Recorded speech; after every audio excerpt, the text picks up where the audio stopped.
Good afternoon and welcome to Embryo's Baulking Lake. We are in sort of Swindon, Oxfordshire area. I do very much enjoy coming over here, more in the autumn time and having a little play. But it's the middle of summer, the weed's up and it is looking extremely good for a bite or two. Now, it's quite a biggish lake, 20 acres in size, but what it does have is depth. Out in the middle of the pond, more to my left, it goes down to 40 odd foot in places. And even the swim I've picked here, you know, I've marked this area before in the past and it's very deep, you know, sort of 20 foot as an average, going down to 25, 30 foot in places. Now I've picked this swim off the back of what the wind is doing and what I've seen with the weed as well. It's definitely the more prominently weedier area than the lake, and that combined with the wind has got to hold carp, because I've seen absolutely diddly squat since I've been here. It's the middle of the day, it's to be expected. I'm sure by this evening we'd have seen bundles. But yeah, the first job is to have a good let around, and I really want to concentrate along this no fishing bank, which is the obvious, but I want to get as tight as I can to this marginal weed bed. Knowing this lake, you know, the gradient of the drop off is quite steep, so I want to sort of be at the bottom of the shelf as close as I possibly can to that sort of natural holding area, which again is the weed, get some bait in, and hopefully by this evening we'll be sitting here fairly confident expecting a few bites. So the first job, leading rod.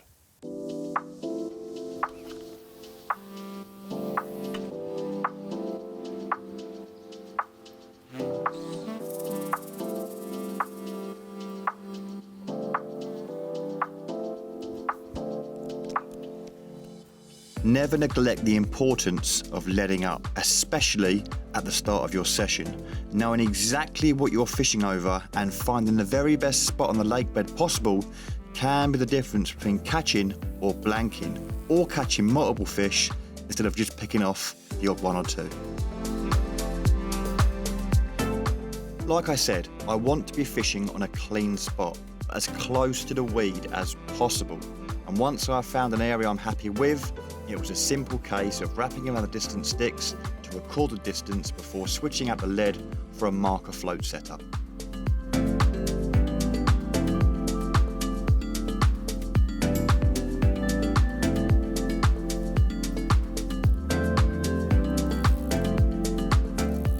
With the marker float at the surface, I was now able to walk down the margin and catapult bait around the flow easily and accurately, spreading a feed of link boilies coated in smart liquid.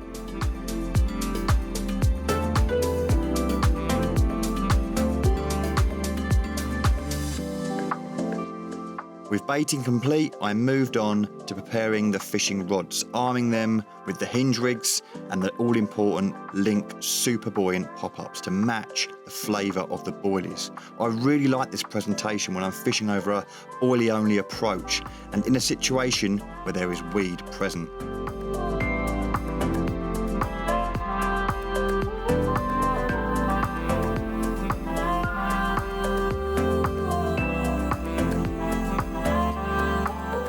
With both rods rigged up and clipped up, I then cast them down the marginal area, again not neglecting the importance of feeding the lead down onto the spot.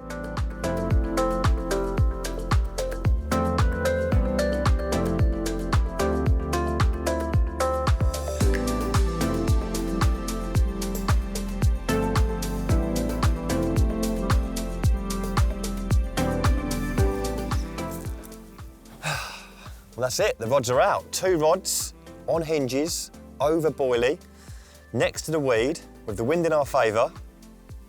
Hopefully, we'll be on for a few.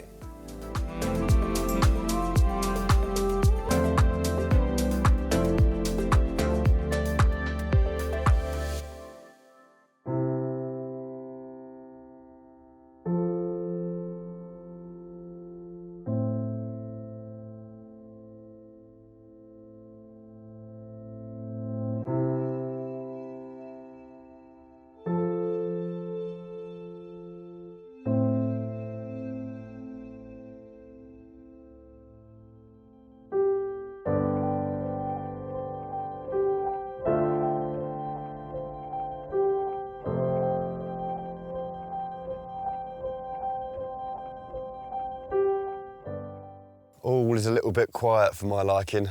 I've heard and seen diddly squat the entire time I've been down here, and I was up till quite late last night, midnight, heard nothing. Did hear a few down that way, but not bundles, nothing to sort of, we've got to move, you know. Yeah, and this morning's not brought any morning action on, and it's this time of the morning where you should be seeing them. So if you're not seeing them at this time of the morning, it's going to become double hard come midday, and you have no idea where they are. So we need to come up with plan B here.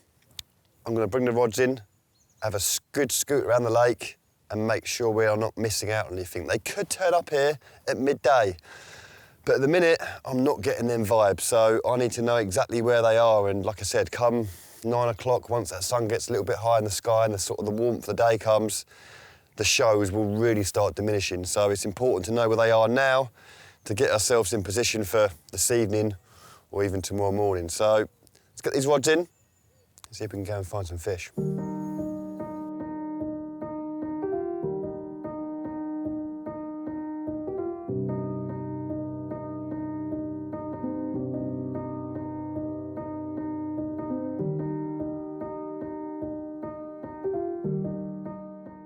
Now, I've got no problem or hesitation in bringing my rods in at the prime bite time when I feel like the fish are just simply not in front of me. It's far better to utilise this period of the day when the fish are active to find them and potentially move on to them.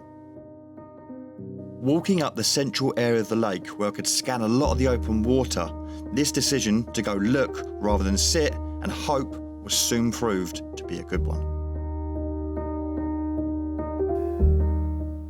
One after the other out here. It's like literally a joke.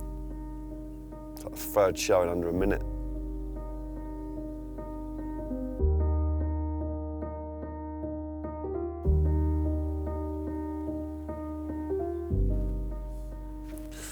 Gosh. And again, well, this is where we need to be. Let's get the barrow.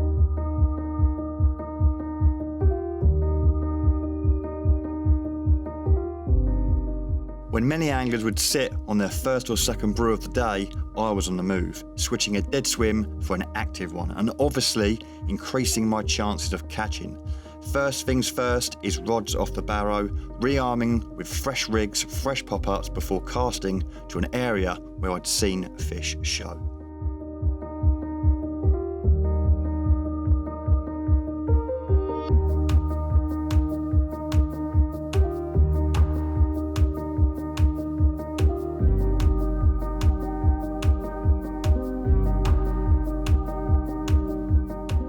No letting up or markering in this situation, as that could quite easily disturb the area. But yup, you've guessed it, I still made sure I felt the lead to the bottom of the lake bed for that reassuring donk, providing some confidence that my rig would be well presented.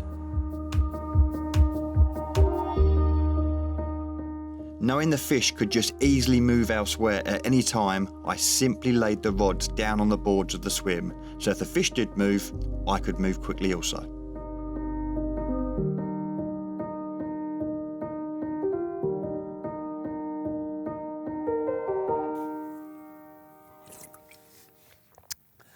Well, the rods are back out. This time, we're on fish. Obviously yesterday we set up in that corner.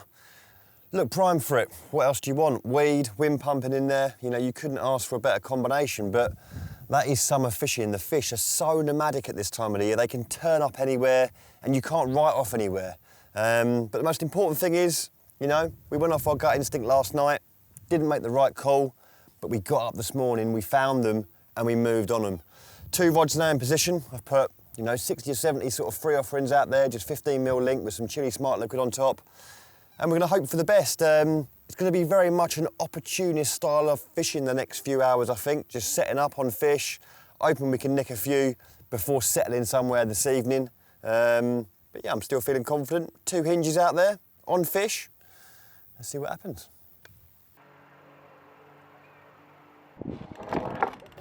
Here we go. I've done a few moves in my time. But that one was a good one.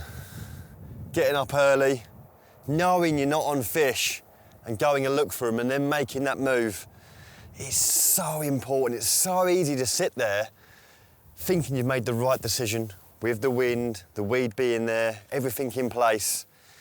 And sometimes you've got to take it on the chin that you made the wrong decision and put things right. And yeah, a couple of hinges, 50 or 60 baits amongst fish at any time of the year is a good choice.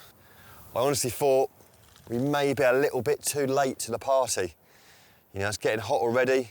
It's about 9 o'clock now, but there's obviously still a few knocking about. It's nice to hear that clutch rattle off on the floor. Quite an exciting way of fishing. I love moving off the barrow. It's a, especially this time of the year when the fish are so nomadic, you've got to be also, you know, quick to move, quick to respond to what's going on in front of you, and results can happen. Let's hope it's a good one. A lot of fish moving out here now. Loads of fish, bundles, hundreds.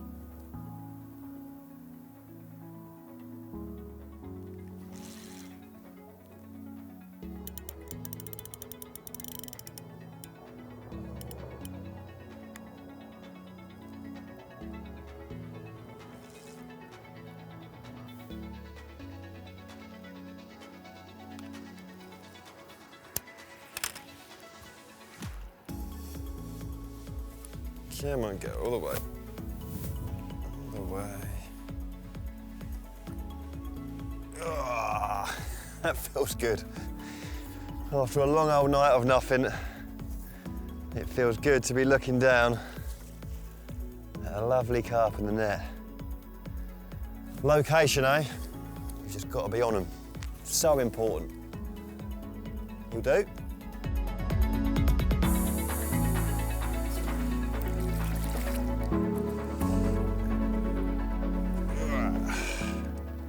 And there he is, a lovely, scaly, bulking carp. Very much an opportunist fish. Like I said, I can see that being the theme of the day, just literally casting around, just trying to nick bites until the evening comes. But a lovely start, and hopefully a few more now to come.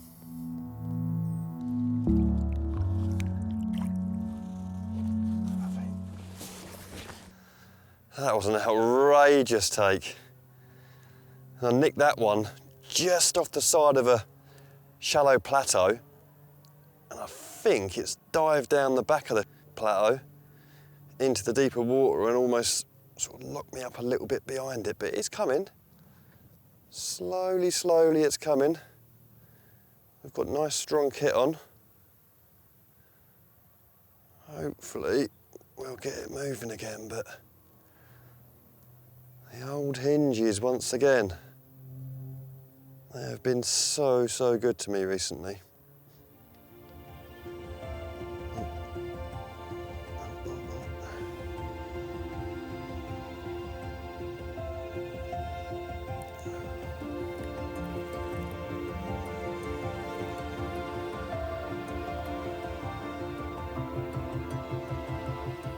This is one clever fish, this one. It knows every weed bed in the lake, but we are winning the game. Come on, go.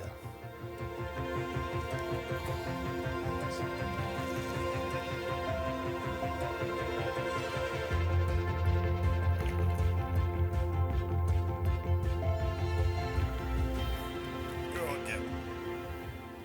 Ah, lovely. Oh, what a result. Get on the move, eh?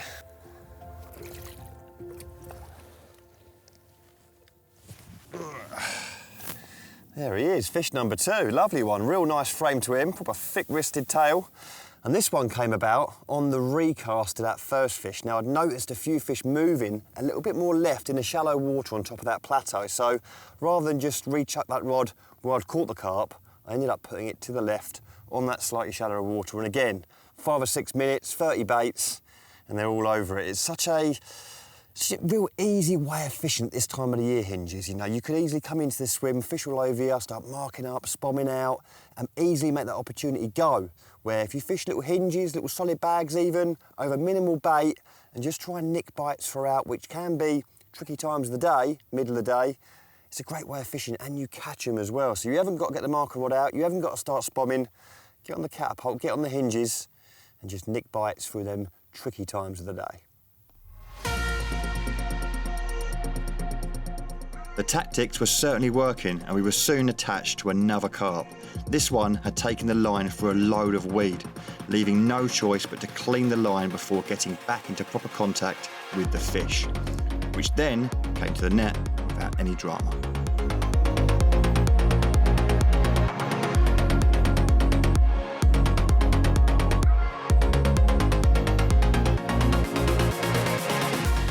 Fish number 3 and another cracking bulking carp on the bank. All the proof that reeling in early this morning and finding the fish was the right call. With the fish safely returned, I again reset the pop-up presentation and my hinge rig. It's always easier when a few things can be prepared in advance, and I like to have a new sharp hook tied to a stiff section ready to go. This allows me to simply tie on that new stiff section if I was to catch a carp, or if my hook did become dulled in any way. Having rigs ready and fishing off the barrow can be so important in the summer when you're trying to capitalise on any fish activity.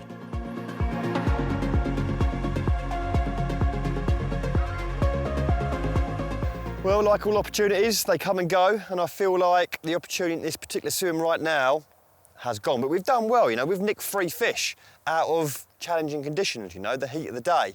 So we can't complain, but we now need to reposition ourselves into an area where I think, and my thinking process hasn't been the best during this session, where they're going to turn up tonight. Peg 2 has been kind to me in the past of an evening time and of a night time. So I'm going to head round there, get a little bit prepped, get a few rigs tied, get a little bit of bait prepped. If they show, I'll be fishing straight off the bat. If they move elsewhere and start showing, I'm going to be staying on the barra and keeping mobile. So first things first, get round there, and hopefully there'll be a few evening shows this evening to go at.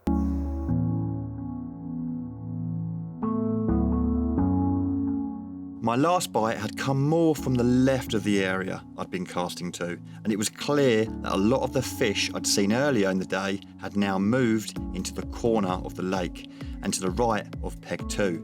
This area of the lake is dominated by a large plateau, and the fish were clearly enjoying the warmth of the sun in this shallow water, but would they stay there at night? I still had a chance, even if it was just the traffic from the fish moving to the deeper water. So I took nothing for granted, as always, examining the lake bed thoroughly with a leading up rod to find the best spots possible before using the loop-to-loop technique to attach the marker float, now that I knew I wasn't going to be snagging up in any weed. With a new spot located, it was a simple case of pressing the repeat button with the remaining tactics. Firstly, giving some link boilies a good coating of hot chili smart liquid and allowing them to dry a little in the sun before catapulting them around the marker float.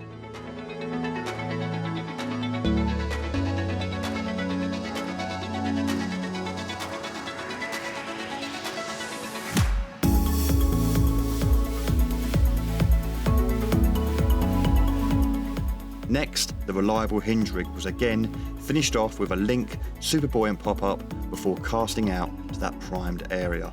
And you should know the drill by now. Fill that lead down to the bottom and then patiently allow your line to mend and sink.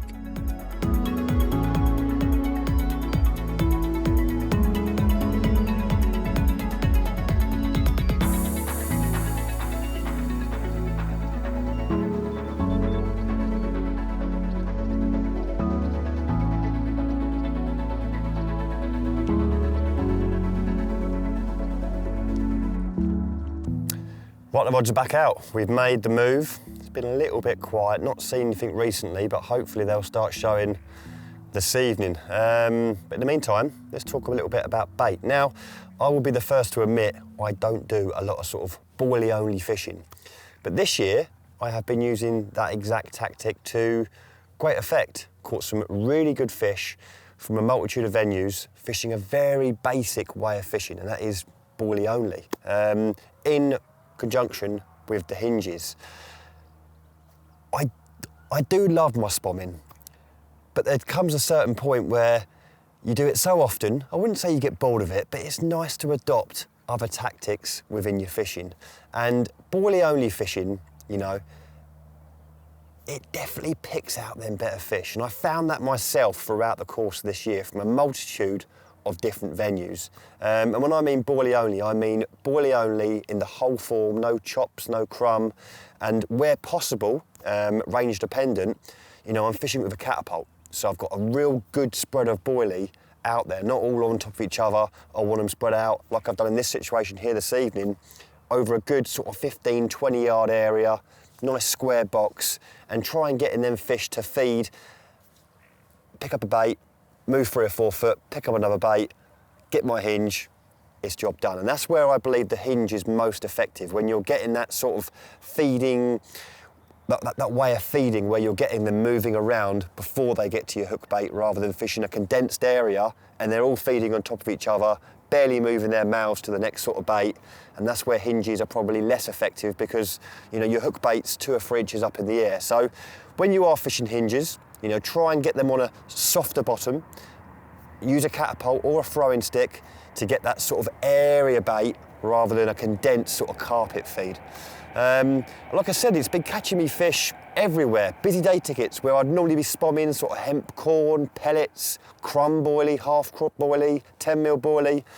I'm now finding myself fishing a Boilie only approach in conjunction with the hinges, still getting fantastic results, but getting some really, really good fish along the way. And it all started actually over at Hardwick and Smith's at Linear. I was doing really well in the solid bags and the zigs, you know, catching multitude of fish, but feeling a little bit unlucky that I weren't really getting through to the bigger ones. And it was just solely down to, you know, they wanted food, they wanted boilies. And, you know, when I tried the hinges over boilies, yes, my sort of catch rate went down a touch, but I remember sort of the last 5 fish, 3 of them being over 30, and I had 25 fish before that without catching a single 30. So them big uns, they like the boilie.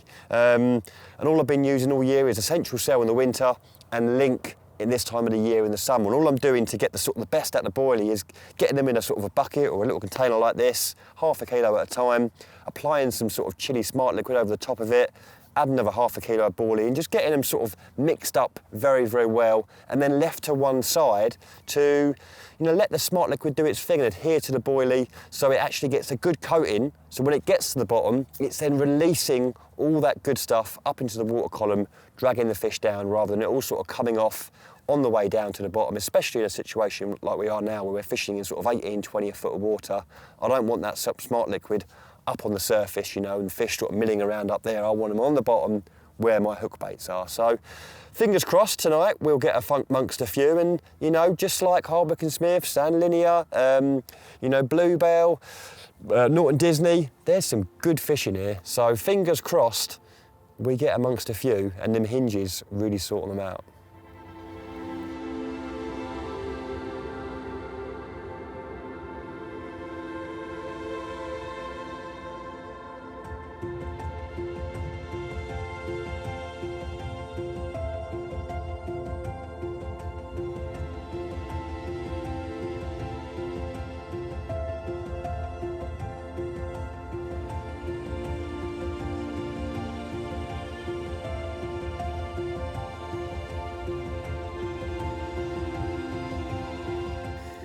Well, unfortunately, no fish to share with you. A really, really quiet night. Didn't hear hardly anything, and this morning's been really quiet on the showing front compared to yesterday morning. There was bundles out here everywhere. You know, it's like SeaWorld down the centre of the lake, but for whatever reason, they've decided to not feed through the night, but all is not lost yet. I've been in this situation so many times before where you've had a blank night, not seen anything, and then old trusty 10 o'clock in the morning comes along and the rods start ripping off. You know, it's only 8 o'clock now, there is still time. I'm holding on for hope that 10 a.m. does us good. I've got a good feeling it's gonna happen. So at the minute, we are gonna sit tight. I've slackened the lines off a little bit, got a little bit of sediment off the line, just whipped it off. Bobbins are just off the floor at the minute, line's settling, and hopefully in the next few hours, they start jumping on the end.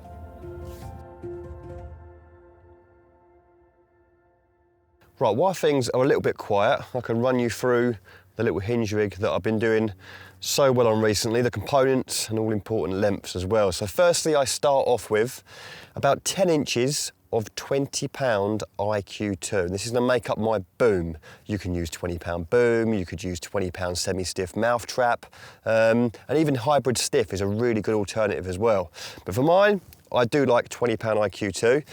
I'm doing a 3-turn grinner knot to a size 11 PTFE ring swivel. By all means, use an extra small or a small crimp if you prefer. So a 3-turn grinner knot to the size 11 PTFE ring swivel. I then run my fingers down to the 8-inch mark on my rig board, and there I do a little overhand knot. And all we're performing here is a perfection loop knot. So start off with an overhand knot. I then put my size 11 PTFE ring swivel off on, but what I have done is cut off the extra O-ring within that PTFE ring swivel, so I'm just left with like a size 11 swivel. I then get my main line, the end of the tag, and pass that back through the little loop knot, and then round the line twice, and then back through that loop knot again, and that gives you the perfection loop knot. I bed this down with a pulley tool and make sure it's all nice and bedded down lovely, and as you can see, it's a very, very small knot, and it gives you that perfect loop, which the perfection loop knot is all about. I then get a couple of bits of putty and spread them along the boom in sort of 2-inch intervals, so they're nicely spread out across the boom. I then move over to my hinge section, which is made up with 20-pound mouth trap and a size 8 hook. I do prefer a smaller hook when I'm sort of chod or hinge fishing. I've used the size 8 choddies before, and I also like the size 8 wide gapes. I've got them here in a barbless Kamakura. You want the most sharpest hook you can get your hands on. And if I'm using the choddy hooks, I will hand sharpen these. Obviously the Kamakuras are razor sharp and they don't need touching up at all. To get this onto the hinge, all I do is a 6-turn knotless knot to my 20-pound mouth trap. I then get a tiny little hook ring swivel, place this onto the sort of end of the mouth trap, and then back through the back of the eye to give myself a lovely little loop and a lovely bit of free movement that the pop-up will eventually sit on. Now my hinges will depend on what I'm fishing over, the length of them. So if I'm fishing in sort of silt, I'll probably only fish like a 2, maybe even 1.5 inch at times. If I'm fishing in silkweed and I want that pop-up to sit a little bit higher off the bottom, I'll go with 3, maybe even 3.5 inches at times. I want to make sure that my hook and my bait is proud of the weed and presentable. In this case, I'm fishing in the silt, so a 2-inch chod or a hinge is perfect. And this is simply tied to that size 11 swivel with a 2-turn blood knot. That's all you need with these stiff materials is a 2-turn blood knot, and that will securely tighten nice and tight to that swivel and then blobbed in place with a lighter. I then get a little bit of putty and mould that around where the knot hits the swivel, and then curve a little bit of a shape into the stiff section of the mouth trap. Then all that's left to do is to get my hook bait, which in this case I'm using a little 13mm ultra buoyant Link pink hook bait, and I place this onto some bait floss, thread it up onto the swivel till it hits the larger ring on my hook ring swivel, and again just blob this in place with a lighter. So there you go, there's my little hinge rig, and this is always fished for me on a helicopter system. I always stick to the rule where if I'm fishing on the bottom, I fish with a leg clip. If I'm fishing any kind of pop-up, whether that be a spinner or a hinge, I fish these on the heli. And there you go, there's my little hinge rig. It really does perform well when you're on fish. When we got on fish yesterday, we caught them almost straight away. There's still time yet for a few more. Hopefully the hinges will catch us that last carp.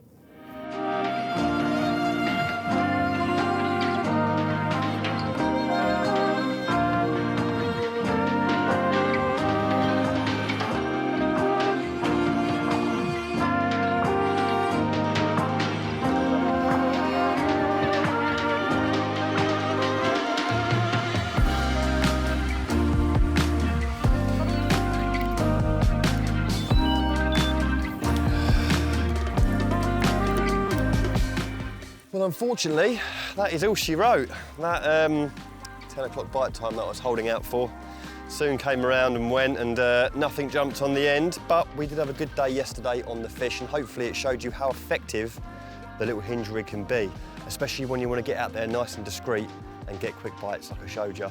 Now, if you want to get yourself booked onto Baulking, you can. It is a bookable lake. You can either do that via a lake exclusive, so a party of 9, or you can get 3 lots of parties of 3 here. So get you and 2 mates, then there'll be another couple of parties on. It really is an awesome venue, and it's like a weekday and a weekend rota. So definitely get yourself booked on. There's some mega carp in here now, nearly to the 40-pound barrier, and this place in autumn, trust me, is amazing.